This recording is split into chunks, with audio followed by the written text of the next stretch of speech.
এই মাছটা একটু ওয়েট দাও। 198 গ্রাম। আচ্ছা ওটা কয় পিস করা যায় স্ট্যান্ডার্ড? 4 পিস 6 পিস, যে যেরকম করে, যার যেরকম দরকার। 200 গ্রাম মাছ 6 পিস করা যাবে?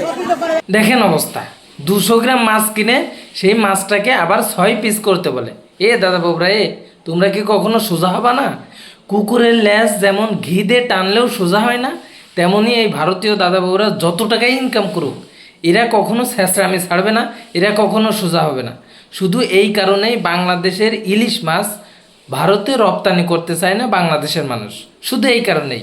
বাংলাদেশের জাতীয় মাছ হচ্ছে ইলিশ মাছ, একটা সম্মানের মাছ। সেই ইলিশ মাছ যদি ভারতে বাংলাদেশের মানুষ পাঠায়, ভারতীয়রা কি করে, ইলিশ মাছটাকে কেটে কেটে টুকরো টুকরো করে 100 গ্রাম 50 গ্রাম করে করে বিক্রি করে। এদিকে বাংলাদেশের জাতীয় মাছ ইলিশ মাছের মান সম্মান থাকে? শুধু এই কারণেই বাংলাদেশের মানুষ ভারতে ইলিশ মাছ পাঠাতে চায় না। ভারতীয়দের মতো এত ছেঁচড়া জাতি পৃথিবীর বুকে কোথাও কোনো জায়গায় আর পাবেন না।